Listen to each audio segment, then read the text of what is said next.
ꯑꯍꯥꯟꯕꯃꯛꯇꯗ channel ꯑꯁꯤꯗ ꯃꯌꯥꯝꯕꯨ ꯇꯔꯥꯝ ꯅꯣꯛꯆꯔꯤ꯫ ꯉꯁꯤꯁꯨ ꯃꯌꯥꯝꯒꯤꯗꯃꯛ ꯑꯅꯧꯕ ꯋꯥꯔꯤ ꯑꯃ ꯄꯨꯗꯨꯅ ꯂꯥꯛꯆꯔꯤ꯫ ꯋꯥꯔꯤꯁꯤꯒꯤ ꯃꯃꯤꯡ ꯊꯥꯖꯗꯅ꯫ ꯋꯥꯔꯤꯁꯤꯕꯨ ꯏꯕꯤꯔꯛꯄꯤ ꯁꯣꯅꯥꯂꯤ ꯍꯨꯏꯗ꯭ꯔꯣꯝ꯫ ꯋꯥꯔꯤꯁꯤ ꯃꯌꯥꯝꯅ ꯁꯄꯣꯔꯠ ꯇꯧꯕꯤꯌꯨ ꯑꯃꯗꯤ ꯋꯥꯔꯤꯁꯤꯕꯨ ꯇꯥꯕꯤꯔꯒ ꯑꯗꯣꯝꯒꯤ ꯑꯄꯥꯝ-ꯄꯥꯝꯗ ꯑꯗꯨ ꯀꯃꯦꯟꯇꯗ ꯊꯝꯕꯤꯔꯝꯃꯨ ꯑꯃꯗꯤ ꯉꯁꯤꯗꯒꯤ ꯍꯧꯗꯨꯅ ꯅꯨꯃꯤꯗꯥꯡꯒꯤ ꯄꯨꯡ 7 ꯇꯥꯕ ꯈꯨꯗꯤꯡꯒꯤ ꯋꯥꯔꯤ ꯃꯈꯥ ꯍꯥꯞꯆꯒꯅꯤ꯫ ꯃꯌꯥꯝ ꯁꯨꯡꯁꯣꯏ ꯁꯣꯏꯗꯅ ꯉꯥꯏꯕꯤꯔꯝꯃꯨ꯫ ꯍꯧꯖꯤꯛ ꯋꯥꯔꯤ ꯈꯨꯗꯣꯜ ꯇꯝꯖꯔꯤ꯫ ꯈꯨꯡꯒꯪꯗꯅꯤ, ꯑꯌꯨꯛꯀꯤ ꯃꯇꯝꯅꯤ꯫ ꯏꯕꯦꯝꯃꯜ ꯏꯪꯈꯣꯜꯗꯒꯤ ꯃꯅꯥ-ꯃꯁꯤꯡ ꯌꯣꯟꯅꯕ ꯍꯥꯏꯗꯨꯅ ꯍꯦꯛꯂꯤ꯫ ꯃꯗꯨ ꯍꯦꯛꯄ ꯂꯣꯏꯔꯒ ꯃꯆꯥꯅꯨꯄꯤꯗ ꯂꯥꯎꯔꯦ ꯏꯕꯦꯝꯃꯜꯅ꯫ "ꯏꯕꯦꯝꯃ! ꯏꯕꯦꯝꯃ! ꯅꯪꯕꯨ ꯍꯧꯒꯠꯇ꯭ꯔꯤꯕꯣ? ꯊꯦꯡꯂꯦꯅꯦ! ꯍꯧꯒꯠꯂꯅꯦ ꯅꯣꯏꯕꯣ! ꯇꯥꯔꯕꯣ?" ꯂꯤꯛꯂꯥꯏꯅ ꯃꯅꯨꯡꯗꯒꯤ ꯂꯥꯎꯔꯛꯏ꯫ "ꯇꯥꯔꯦ ꯇꯥꯔꯦ ꯏꯃꯥ, ꯍꯧꯒꯠꯂꯦ!"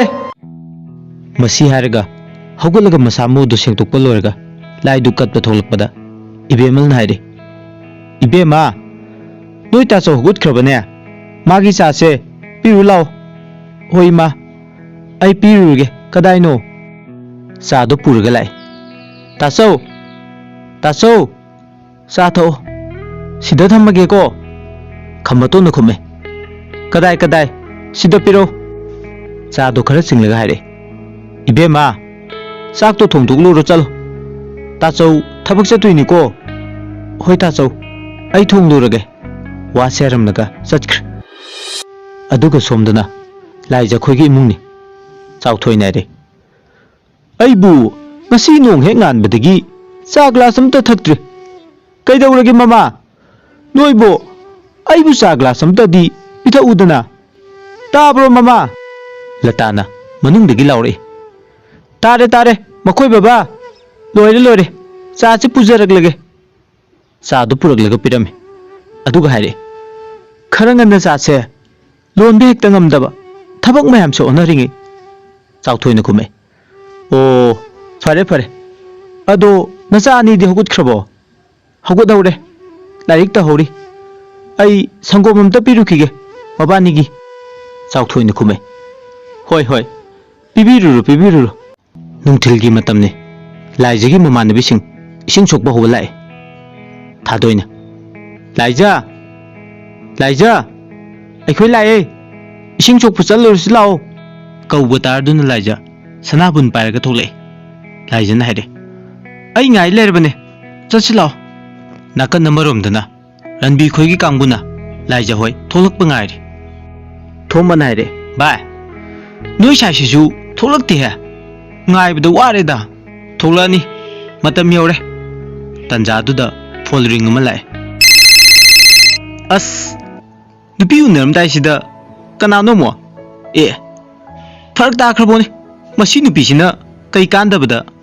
ꯐꯣꯟ ꯑꯗꯨ ꯀꯛꯊꯠꯂꯦ꯫ ꯊꯣꯝꯕꯅ ꯍꯥꯏꯔꯦ, "ꯚꯥꯏ, ꯅꯪꯁꯦ ꯅꯨꯄꯤꯗꯤ ꯑꯣꯀꯥ ꯀꯣꯏꯍꯦ, ꯌꯥꯏꯍꯦ ꯏꯕꯨꯡꯉꯣ ꯅꯪ, ꯑꯩꯈꯣꯏꯗ ꯑꯝꯇ ꯈꯥꯏꯔꯛꯑꯣꯗꯤ ꯌꯥꯗꯦ." ꯔꯟꯕꯤ ꯅꯣꯛꯂꯒ ꯍꯥꯏꯔꯦ, "ꯃꯁꯤꯁꯨ ꯃꯊꯦꯜ ꯑꯃꯅꯤ, ꯌꯥꯝ ꯅꯨꯡꯉꯥꯏꯈ꯭ꯔꯖꯥꯠꯅꯤꯍꯦ, ꯅꯣꯏꯅ ꯈꯪꯂꯣꯏ. ꯃꯣꯏ ꯂꯥꯛꯄ꯭ꯔꯥ ꯌꯦꯡꯉꯣ." ꯊꯣꯝꯕꯅ ꯌꯦꯡꯂꯕ ꯃꯇꯨꯡ ꯂꯥꯛꯄ ꯎꯕꯗ ꯍꯥꯏꯔꯛꯏ, "ꯚꯥꯏ, ꯂꯥꯛꯑꯦꯍꯦ. ꯑꯁ, ꯂꯥꯏꯖꯁꯦ ꯐꯖꯩꯍꯦ. ꯏꯇꯥꯎ, ꯅꯪ ꯅꯗꯥꯎ ꯌꯥꯏꯕꯣ." ꯐꯖꯕꯅꯤ. ꯏꯇꯥꯎ, ꯃꯥꯒꯤ ꯐꯖꯕꯁꯤꯗꯅꯤ ꯑꯩꯅ ꯀꯣꯏꯔꯤꯁꯦ. ꯑꯩ ꯀꯧꯒꯦ, ꯂꯥꯡꯒꯅꯨꯀꯣ." "ꯂꯥꯏꯖ, ꯑꯣ ꯂꯥꯏꯖꯧ, ꯉꯥꯏꯈꯨꯑꯣ." "ꯔꯟꯕꯤ, ꯀꯩ ꯍꯥꯏꯒꯦ? ꯀꯩꯗꯧꯔꯝꯃꯤꯅꯣ ꯑꯗꯨꯗ?" ꯔꯟꯕꯤ ꯅꯣꯛꯐꯦꯠꯇꯧꯅ ꯍꯥꯏꯔꯦ, "ꯑꯩꯈꯣꯏ ꯅꯪ ꯉꯥꯏꯔꯝꯃꯤꯅꯦ. ꯑꯗꯣ ꯅꯪ ꯀꯩꯗꯧꯉꯩ ꯁꯪꯗꯣꯏꯅꯣ? ꯑꯩꯒꯤ ꯎꯅꯁꯦ ꯍꯥꯏꯔꯒ ꯁꯪꯗꯦꯅ ꯍꯥꯏꯔꯒ ꯑꯗꯨꯝ ꯂꯩ." ꯂꯥꯏꯖꯅ ꯈꯨꯝꯃꯦ, "ꯔꯟꯕꯤ, ꯅꯪ ꯁꯥꯎꯔꯤꯔꯣ? ꯁꯥꯎꯒꯅꯨ. ꯑꯩ ꯍꯣꯔꯦꯟ ꯐꯣꯟꯗ ꯍꯥꯏꯔꯛꯑꯒꯦꯀோ. ꯑꯗꯣ ꯔꯟꯕꯤ, ꯅꯪ ꯉꯥꯎꯁꯤꯟꯅꯒꯅꯨꯀꯣ. ꯑꯩ ꯆꯪꯈ꯭ꯔꯒꯦ, ꯃꯣꯏꯁꯨ ꯉꯥꯏ ꯂꯩꯔꯦꯕꯀꯣ." ꯔꯟꯕꯤꯅ ꯈꯨꯝꯃꯦ, "ꯍꯣꯏ, ꯑꯩ ꯉꯥꯎꯁꯤꯟꯅꯗꯦꯗ. ꯑꯩ ꯍꯣꯔꯦꯟ ꯐꯣꯟ ꯇꯧꯔꯛꯇꯣꯏꯅꯤꯀꯣ. ꯆꯠꯂꯣ." ꯂꯥꯏꯖ ꯅꯣꯛꯐꯦꯠ ꯇꯧꯏ, "ꯍꯣꯏ, ꯔꯟꯕꯤ, ꯆꯠꯂꯦꯀꯣ." ꯆꯠꯈꯤꯕꯗꯨꯗ ꯔꯟꯕꯤꯅ ꯍꯔꯥꯎꯅ, "ꯃꯁꯤꯗꯅꯤꯅꯦ ꯑꯩꯅ ꯉꯥꯎꯍꯧꯔꯤꯁꯦ. लाइजन इसिंग सोकपा हलकपदा थोंगानदा खमबतोन के थेंगने लाइजना मयाम धारे आई लेहौरे को ओंथोरकपदा खमबतोन लेप्तुना लेरमबदुदा ए खंगी कइनोने का खंबा नंग ओइरे अखुई के का लेरमने चंगो इमुंग लाओ खमबतोन काका कौरकपदुदा मथंदा खले अइसे कयाम अहन ओइरगिने काका काइना कौरेइसिना असुमना खलिङै लाइजनना कौरे का खंबा काखलोसिदा खमबतोन खंगी ए यानी यानी लाइजन हाइरे फमुसिदा आई अखुई काका कौथोरके वा सेरमलगा इमुंगदा चंख्रे खमबतोन हाइरे अइबु याम अहनगी टाइपता मोइम खुरागा तिनबदुदा अहन मालेब्रा फरसु फत्रजु आइसे पाखंगी कइनो तंजादुदा मताउ थोले थौबनाइरे ए इता नंग लाइरो खमबतो नोलगा खुमे होय इताओ आई लाइने अदो नंग थबा हलाबो होय इताओ हले अदो इताओ नंगदी करम कांदगी थबकसे लाके हाइनो खमबतो न खुमे इताओ अदुगिनी आइने लाइसे अदो आइसु हयेंदगी थबकतो लागे फरेने अदो हयेंदो ngana लाओ को आइगा पुन चमिनगदबनी को खमबतोन खुमे होय होय इताओ अदुदी आई हयेंदो nganta लागे अदुदी आई मुक चलुखिगे थौबनाइरे फरेने इताओ आई सुम लेहौरे को होय होय इताओ लेहौरो खमबतोन चतख्रे खमबतोन की मयुम यौरे इबेमलना अस वाइदा को लाइरब खोइना हिंदुसे याम लुरे मतमसिदा असुमना ngang lakpado tarduna lilain haire ima halabo hoi hoi hale hale se injang se lerak pani loksin lu se tanja duda khambton su imung da changle mamana ibungo nangbu kadai chatlurinu ne ima ai thawoi da chatlubade ibemal haire fare fare ai su halakpada ngari ima khongko hamtok lu hi ko hoi ima tiglai akhoi gi kainjang thongdoino ima na hangam leire masiga nga ga thongage hoi hoi thongo ta chau ngak ta potharu gi ko asi har ga changki numito asum na hokre nongale mathangi numini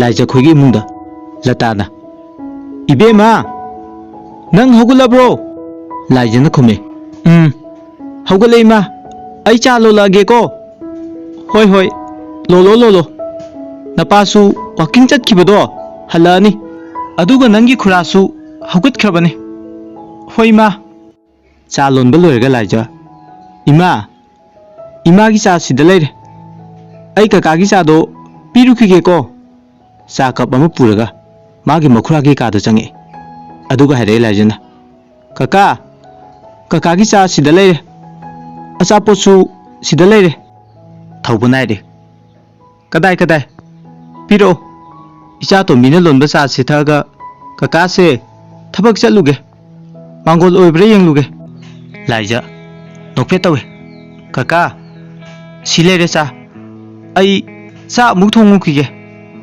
होय होय थोंदुरो हाउना चलो लाइजना होय का harem लगा थोलकपदा खंबतोंग थोंजिंदा थेंजिनगे तवे लाइजना हाइरे खंगी है तुमिन हेक लेरमदना का खंबसिमा असि हैरमगा फथैदुक्तुना चटके खंबतोन साउनिंग नाइरे अइबु का काइना मसी ngang से पाखंगनीना खंद्र मालेना थौबगी काद चंगे इताओ नंग लोरबो थौबना खुमे इताओ नंग लाबो आई लोरे चचिलाओ होय इताओ चचिलाओ मखोयनी चतख्रे सोमदना हाइनखिबगी मतुंगिना रनबी लाइजबु उननबा ngairami रनबीना ꯂꯥꯏꯖꯗꯨꯕꯨ ꯊꯣꯛꯂꯛꯇ꯭ꯔꯤꯖꯥꯠꯂꯣ ꯃꯁꯤꯅꯅꯦ ꯇꯞꯈꯤꯕꯁꯤꯅ ꯐꯣꯟ ꯑꯗꯨ ꯄꯨꯊꯣꯛꯂꯒ ꯐꯣꯟ ꯇꯧꯔꯝꯃꯤ ꯇꯥꯕ꯭ꯔꯣ ꯂꯥꯏꯖ ꯅꯪ ꯊꯣꯛꯂꯕꯣ ꯑꯩ ꯍꯥꯏꯅꯈꯤꯕ ꯃꯐꯝꯗꯣ ꯑꯗꯨꯗ ꯉꯥꯏ ꯂꯩꯔꯦ ꯂꯥꯛꯑꯣꯀꯣ ꯉꯥꯏꯔꯝꯂꯒꯦ ꯊꯝꯃꯦ ꯊꯝꯃꯦ ꯐꯣꯟ ꯊꯝꯈ꯭ꯔꯕ ꯃꯇꯨꯡ ꯃꯊꯟꯇ ꯁꯣꯜꯂꯦ ꯑꯩꯅꯅꯦ ꯃꯥꯁꯦ ꯑꯗꯨꯝ ꯀꯣꯏꯕꯒꯤ ꯋꯥꯅꯤ ꯃꯥꯁꯦ ꯁꯨꯡꯅꯨꯡ ꯅꯨꯡꯁꯤꯕ ꯐꯥꯎꯗ꯭ꯔꯤꯁꯤꯅ ꯀꯩꯒꯤꯅꯣ ꯃꯥꯁꯦ ꯃꯁꯛꯇꯤ ꯑꯗꯨꯝ ꯐꯖꯩꯀꯣ ꯑꯁꯤꯗꯅꯤꯅꯦ ꯑꯩꯅ ꯄꯥꯝꯂꯤꯁꯦ ꯃꯥꯕꯨ ꯂꯥꯏꯖ ꯊꯣꯛꯂꯛꯄ ꯎꯕꯗ ꯂꯥꯛꯇꯤ ꯂꯥꯛꯑꯦꯍꯦ ꯑꯁ ꯑꯩꯗꯤ ꯂꯥꯛꯑꯔꯣꯏꯗ꯭ꯔꯅ ꯈꯜꯂꯨꯔꯕꯅꯤ ꯇꯟꯖꯥꯗꯨꯗ ꯈꯝꯕꯇꯣꯟꯁꯨ ꯊꯕꯛ ꯃꯐꯝꯗꯒꯤ ꯄꯣꯠ ꯂꯩꯒꯦꯅ ꯊꯣꯛꯂꯛꯄꯗ ꯎꯔꯝꯃꯤ ꯈꯝꯕꯇꯣꯟꯅ ꯑꯦ ꯑꯁꯤꯗꯤ ꯃꯥꯒ ꯈꯪꯅꯔꯤꯖꯥꯠꯂꯥ ꯑꯁꯤꯕꯨ ꯆꯠꯃꯤꯟꯅꯈꯤꯗꯧꯔꯦꯅꯦ ꯒꯥꯔꯤꯗꯒ ꯇꯣꯡꯈ꯭ꯔꯦꯅꯦ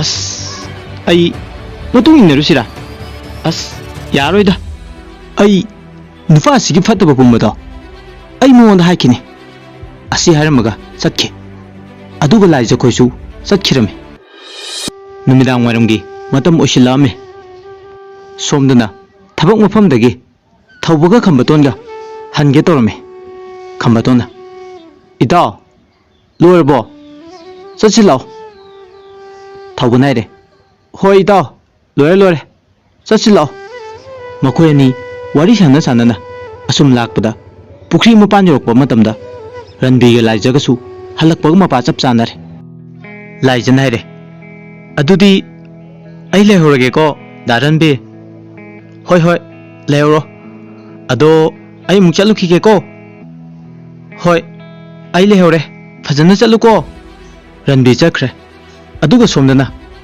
ꯈꯝꯕꯇꯣꯟꯒ ꯊꯧꯕꯒꯅ ꯃꯗꯨ ꯎꯍꯧꯔꯦ ꯈꯝꯕꯇꯣꯟ ꯍꯥꯏꯔꯦ ꯏꯇꯥꯎ ꯅꯣꯏ ꯂꯥꯏꯖꯅ ꯈꯪꯅꯔꯤꯕ ꯅꯨꯄꯥꯁꯦ ꯌꯥꯝ ꯉꯥꯎꯁꯤꯟꯅꯕꯅꯤꯀꯣ ꯍꯌꯦꯡ ꯂꯥꯏꯖꯁꯦ ꯗꯣꯁꯥ ꯇꯥꯖꯅꯤꯀꯣ ꯃꯥꯕꯨ ꯂꯧꯁꯨ ꯀꯩꯁꯨ ꯂꯧꯕꯤꯔꯣꯏꯗꯕꯗ ꯅꯪ ꯐꯖꯅ ꯋꯥꯔꯤ ꯁꯥꯎꯀꯣ ꯏꯇꯥꯎ ꯊꯧꯕ ꯈꯔ ꯁꯥꯎꯅꯤꯡꯅ ꯍꯥꯏꯔꯦ ꯍꯣꯏ ꯏꯇꯥꯎ ꯑꯩ ꯋꯥꯔꯤ ꯐꯖꯅ ꯁꯥꯒꯦ ꯑꯗꯣ ꯉꯁꯤ ꯅꯨꯡꯗꯥꯡꯗꯤ ꯑꯩꯈꯣꯏꯗ ꯆꯥꯛ ꯆꯥꯈ꯭ꯔꯁꯦ ꯑꯩꯈꯣꯏꯔꯣꯝꯗ ꯑꯣꯏꯅ ꯍꯜꯂꯁꯤꯀꯣ ꯈꯝꯕꯇꯣꯟꯅ ꯈꯨꯝꯃꯦ ꯌꯥꯏ ꯏꯇꯥꯎ ꯆꯥꯛꯄꯨꯗꯤ ꯆꯥꯁꯦ ꯑꯗꯣ ꯑꯩ ꯏꯃꯥꯗ ꯑꯃꯨꯛꯇ ꯍꯥꯏꯔꯝꯈꯤꯒꯦ ꯑꯩ ꯌꯥꯝ ꯊꯨꯅ ꯂꯥꯛꯀꯦꯀꯣ ꯑꯁꯤ ꯍꯥꯏꯔꯒ ꯆꯠꯀꯦ ꯇꯧꯋꯤ ꯊꯧꯕꯅ ꯏꯇꯥꯎ ꯑꯗꯨꯗꯤ ꯏꯕꯥꯅꯤ ꯑꯣꯏꯅ ꯅꯣꯏꯗ ꯄꯨꯟꯅ ꯆꯠꯂꯒ ꯍꯥꯏꯔꯨꯔꯁꯦ ꯍꯣꯏ ꯏꯇꯥꯎ ꯆꯠꯂꯨꯔꯁꯤ ꯂꯥꯎ ꯑꯁꯨꯝꯅ ꯃꯈꯣꯏꯅꯤ ꯆꯠꯃꯤꯟꯅꯈꯤ ꯁꯣꯝꯗꯅ ꯈꯝꯕꯇꯣꯟꯒꯤ ꯌꯨꯝꯗ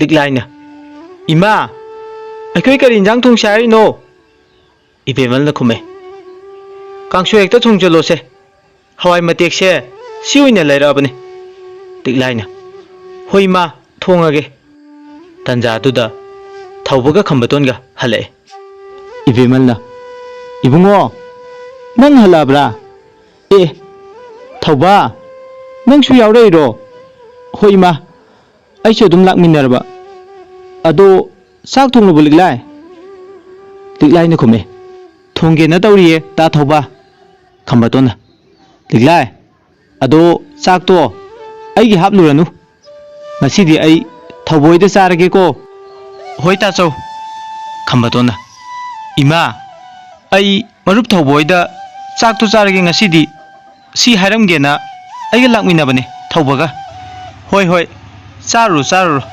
ꯑꯗꯣ ꯉꯟꯅ ꯍꯜꯂꯛꯅꯕ ꯇꯧꯀꯣ ꯍꯣꯏ ꯏꯃꯥ ꯑꯩꯈꯣꯏꯁꯨ ꯆꯠꯂꯨꯈꯤꯒꯦ ꯏꯃꯥ ꯑꯗꯨꯗꯤ ꯏꯇꯥꯎ ꯆꯠꯁꯤ ꯂꯥꯛꯑꯣ ꯊꯧꯕꯅ ꯍꯣꯏ ꯆꯠꯂꯁꯤ ꯏꯇꯥꯎ ꯏꯃꯥ ꯑꯗꯨꯗꯤ ꯆꯠꯂꯨꯈꯤꯒꯦ ꯍꯣꯏ ꯆꯠꯂꯨꯔꯣ ꯑꯁꯨꯝꯅ ꯃꯈꯣꯏꯅꯤ ꯆꯠꯈ꯭ꯔꯦ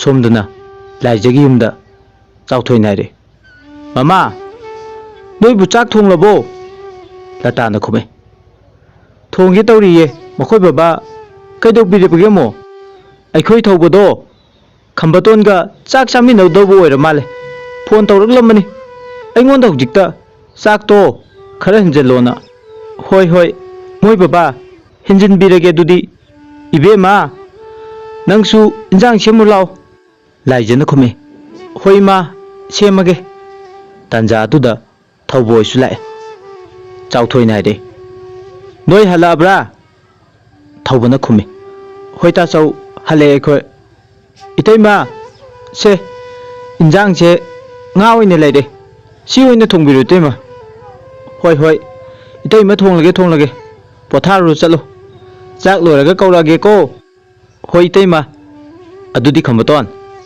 ꯑꯩꯒꯤ ꯀꯥꯗ ꯂꯩꯔꯨꯁꯤ ꯂꯥꯛꯑꯣ ꯍꯣꯏ ꯏꯇꯥꯎ ꯑꯁꯨꯝꯅ ꯅꯨꯃꯤꯠꯇꯨꯒꯤ ꯅꯨꯃꯤꯗꯥꯡ ꯁꯣꯛꯈ꯭ꯔꯦ ꯈꯝꯕꯇꯣꯟꯁꯨ ꯊꯧꯕꯣꯏꯗ ꯑꯍꯤꯡ ꯑꯗꯨꯝ ꯂꯦꯛꯑꯦ ꯈꯝꯕꯇꯣꯟꯅ ꯏꯁꯤꯡ ꯀꯟꯒꯦꯅ ꯇꯧꯔꯤꯉꯩ ꯂꯥꯏꯖꯁꯨ ꯍꯧꯒꯠꯂꯒ ꯊꯣꯛꯂꯛꯑꯦ ꯂꯥꯏꯖꯅ ꯀꯀꯥ ꯈꯝꯕ ꯒꯨꯗ ꯃꯣꯔꯅꯤꯡ ꯌꯥꯍꯧ ꯌꯥꯝ ꯉꯜꯂꯤꯀꯣ ꯈꯝꯕꯇꯣꯟꯅ ꯁꯥꯎꯅꯤꯡꯅ ꯈꯨꯝꯃꯤ ꯃꯣꯔꯅꯤꯡ ꯅꯪꯁꯨ ꯉꯜꯂꯤꯁꯤꯗꯤ ꯑꯗꯣ ꯑꯩ ꯋꯥ ꯑꯃ ꯍꯥꯏꯕꯤꯒꯦ ꯂꯥꯏꯖ ꯅꯣꯛꯐꯦꯠ ꯇꯧꯏ ꯀꯥꯈꯝꯕ ꯀꯩ ꯍꯥꯏꯒꯦ ꯍꯥꯏꯅꯣ ꯍꯥꯏꯔꯛꯑꯣ ꯀꯩꯝ ꯅꯠꯇꯦꯗ ꯑꯩꯕꯨ ꯌꯥꯝ ꯑꯍꯟ ꯑꯣꯏꯅ ꯎꯔꯕ꯭ꯔꯅꯦ ꯑꯩꯉꯣꯟꯗ ꯅꯪꯅ ꯀꯀꯥ ꯀꯧꯔꯤꯗꯨꯕꯣ ꯂꯥꯏꯖ ꯅꯣꯛꯑꯦ ꯍꯧꯖꯤꯛꯀꯤꯗꯣ ꯀꯔꯤꯕ ꯋꯥꯁꯦ ꯍꯥꯏꯔꯒ ꯈꯝꯕꯇꯣꯟꯗ ꯃꯨꯟꯅ ꯌꯦꯡꯂꯒ ꯅꯣꯛꯑꯦ ꯑꯗꯣ ꯀꯀꯥ ꯈꯝꯕꯇꯣꯟꯁꯦ ꯌꯥꯝꯗꯤ ꯑꯍꯟ ꯅꯠꯇ ꯃꯥꯜꯂꯦꯅꯦ ꯆꯍꯤꯁꯨ ꯑꯩꯈꯣꯏ ꯀꯀꯥꯗꯒꯤ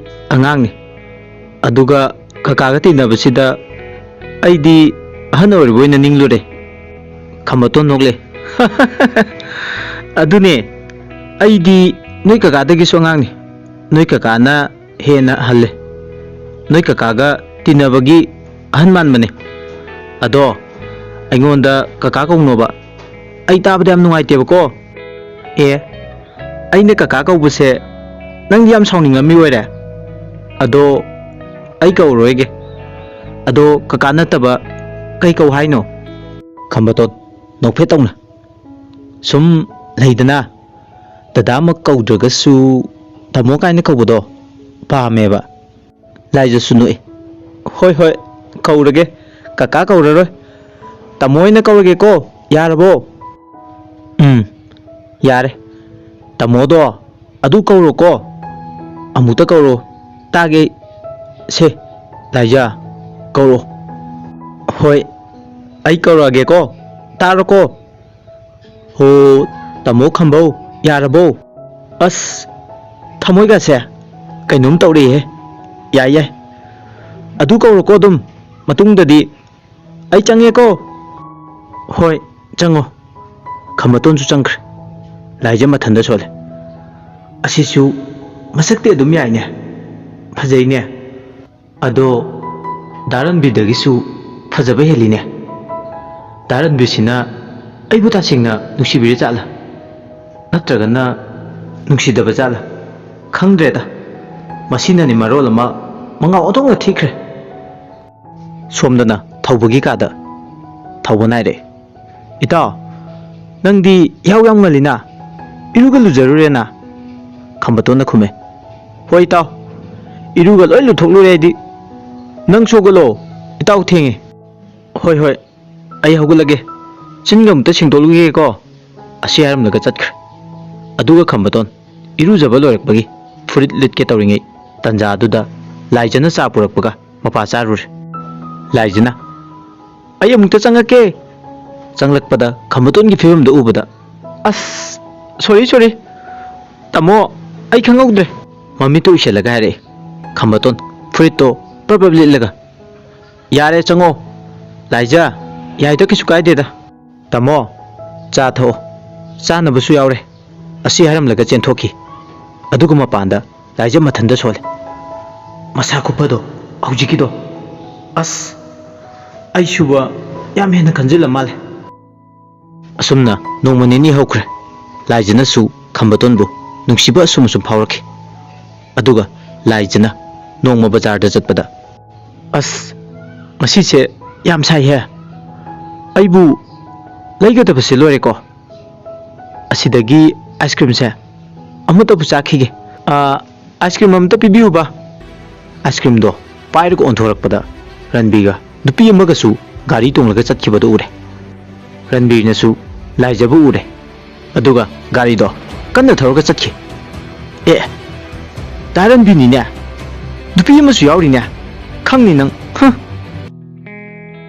mathang numitki nungthelgi matamne laijabu ising sukpa hoba lakpi mamanabina thadoi naire e kaidore laija nang ising sukpa chatloidro nang nang uido kaidorage ba laija na khume kem tawde deita ai loire chachi lao thadoi na soire lao dudi chachi somdana ranbi hoigi kangbuna laija tholakpa ngairi ranbina mabu aingonda saujala ai diba ontokpa tanja amada thengnaroi daiso thomanare nangsuni nupi di oka koye nukti gi nupi sinsin puraga heman kare taw nangsu laija hoi lakpa ubada makha tare lai tu noi saije ranbi na khume ngangi nangsu lao laija na thaidok laga satke tawda ngai kho laija karigino ai buraga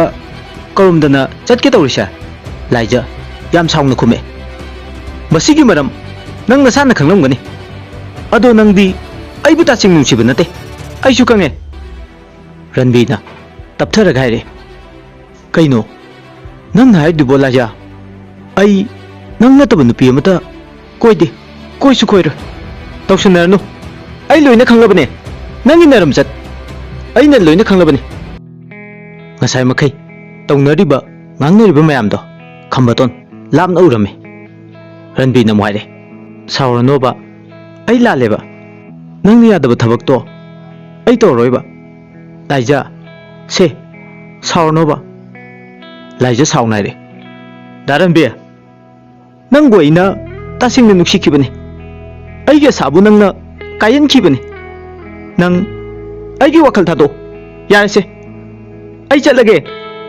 aige lambi thado se laijana chatke torokpada laijagi mukhuto ranbi na phare e thado khutse thado daranbi thado lekai tanaba laudringai yam thuna thado ranbi na yam usitana hare thado ai nangna launingba law kauningba kau kanana thingdoiba aina nang phabada khambatona e asidi yaroi khangni nang leiramoba laijasu somda lauri thado thado aibane kana kana lege aibung ta kanbiyo launingba law kauningba kau kanana kanbiduba nangbo khambatona lauri hey kaino nangna tawrido nupido thado san phau waina draba matam sida nupi phani khaliba nangi na kokto thugai bige ranbi yam karem nan hairi he nangna ai kok thugai ge ba tanja duda ranbi gi mukhoto laijana mayan chiga khambaton gi manakta chenchile as ayo kaya kan chiglam mino ne nang hoi laija gi mukhoto pai ge tobada khambatona makul le the e faraga khambaton haire khangbra nang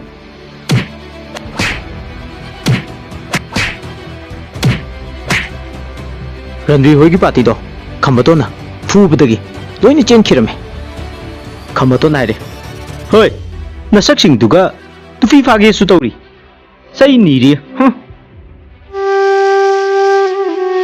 khambaton laija do onsil lagaire kaim sok tabra nang di laija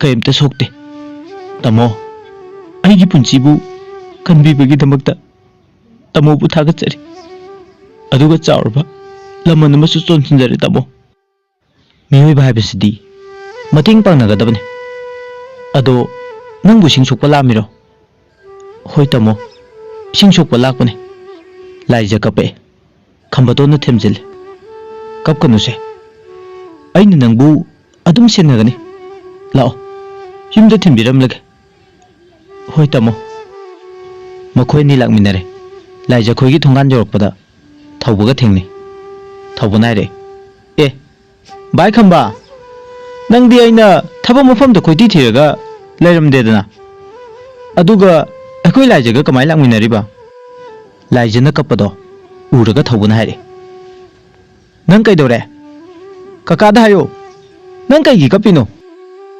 laijana khungge tawga khambato na marak thalaga re Sumai tawgani taw. Laijana ising sokpa chatpada swagi mahami pataran bido. Adugi kangbuna laijabu phage torpada. Aiga thingnarakpadagi kanbirakpani. Aduga laijabu aini yumda thilamagena hojik thilaisini taw. Thawba yam saunai. Aina nongonda kairaga na hairamiko laija nang mahami pataduga loinanu tinanu se adum haibani. Nang namdana hekta unaramba hojikti kari thoese. Sangro chalo nasak to iningde. Laija kapaga chanchinke thawbana makha tare. Itaw khamba nang ni chagi punsibu kanbi base. Kain laman singani taw. Khambaton khumai. Sidi chumna tan chanarubadagi aina thingnabagi mateng pangjabne. Hoi taw. Adudi hayeng dungana thingnarasiko. Ai muksang khragi taw. Asumna nongmo nongmugi asum hokirame. Khambaga laijagasu phongtokna dabida nungsinari. Nongma khambaga laijaga unarame. Laijana hare. Tamo kyam kuriga lakwa kuidri lakwa gari da kaklose aswai do koi tholuse. Hoi ai gari tonglaga ani do chaminaki. Mafam adu yore. Laijana hare. Yam phajai mafam se tamo. Phajai. Ado wam ta haigebu amuk sarakadra. Kari wanu tamo. Hairo sauroi. Khambaton sor sang node. Aduga tamna hare. Phamusida. Ado ai nangbu thamoi sengna nuksi laija. Nang aibu nuksidro. Laija ai nangi paukhum amadi pame. Laija khume. Aisu yare tamo. Aisu tamobu thamoi sengna nuksi. Aisu nan kai phongtokpa ngamdabani tamo. Adudi yanare ko. Ibani horendagidi phone da wari sarasiko. Hoi tamo sarase. Ado thengani. Chalase tamo. Hoi hoi. Chalase la. Khambaton ge laijaga halakpado Ranbir hoi ge kangmun urame. Ranbir asidi nahangi hero sabdu natro. Laijaga lakminarise mabani koinara jala. Thomana khume. Lakminarisnadi koinarani natro. Koinarangmani. Maungse yengundana. Somdana Khambaton hari. Adudi yaurabanina lehoroko. Hoi tamo. Ai lehorake ko. Khambaton makha tare. Ado ai phone tawrtuni ko horen. Hoi tawro tamo. Ai changage ko. Aduga tamo su phajana chatlu ko. Hoi ai chale ko. Laija no ka makhut hayawe. Aduga somdana Ranbirna yam saunai re. Koinari ni maisha. Ai masidu pisha. Laugani soidana. Thomana muare. Adumaina harga adum leidu saruk thaba oina pangthoksi taw. Ai thaba oina soidana pangthokane. Chachilo. Khambaton mayum yaure. Tiglai na re. Tacho. Tacho. Masi thabak chatrido kaigino. Ai thaba topa ma chalubane. Ado imada de hairnu ko. Ai thabak chate haina amuk charkane bako.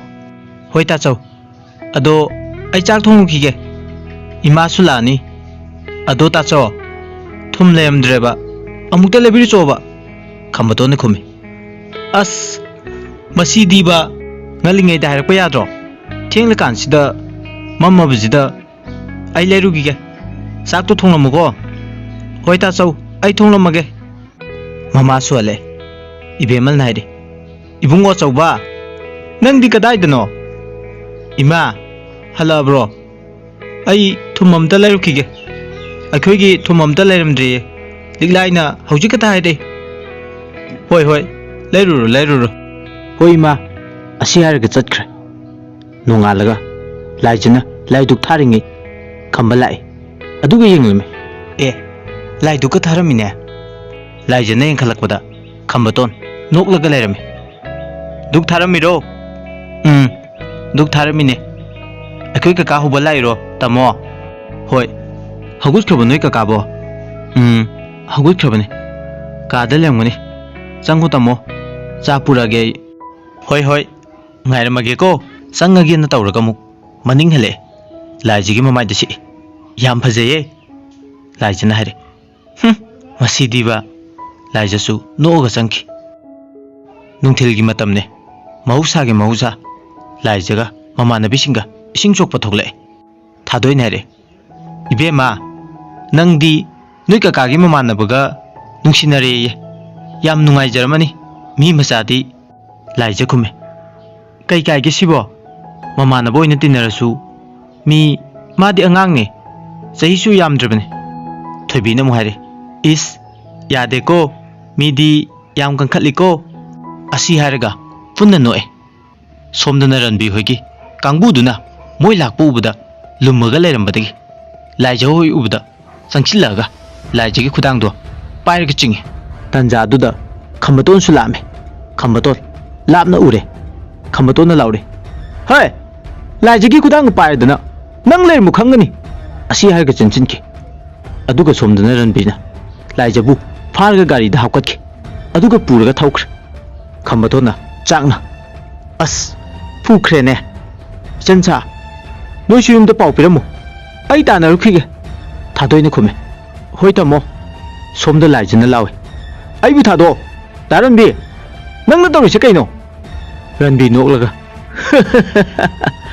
ai ni tawri che nang bu mangan gena mafam sida puraiba khangabra masam do pairaga chingi laija na hare ai bu thado daranbi ai bu dumai tawginu ai bu thado ima laija bu intui henbina aduga yam usitana masam do pairaga hare ai ni nangbu nusigide nangbu pamkhibane nangbu lekha tahangena khanbadagi nangbu nusiba sakhibane khangabra na laija kaplaga hare ai bu thado piyo daranbi ai bu nachan mangni khanbiyo laija gi pirol du lokto gaidana makut athu ting thorakpada khambatona nakandagi pairaga leithere aduga hare khangbra nang nan su noi chenkiba natra ha khambaga phunare aduga hare hoi khangbra nakhong loi thudek chani saksing duga ranbi hoi kangbu loina chenkre khambatona laija nang kayam soe laija bu hogat pirga yengi laija na khume ai karim sokte tamo matam do numidangi pung 8 tare kamai tawni tamo khambaton haire yumda hanbasu farak tarani ibani hojik chenmin natana upai lete nangbu ya ninglabro laija ai tamon haiba loini yare adudi chase lao araiba hotel la baragi karda ama hekta thirus hoyaye tamo ani do gari tonglaga chapminaki wari sigi ahan matang asida losinjare makha taba tangkaksing matam kharagi matungda mayam do khudol tamjage wari sibu hawbudagna loi fawba tabi kiba madi engbi kiba punamakpu aroibada amuka na khurum jare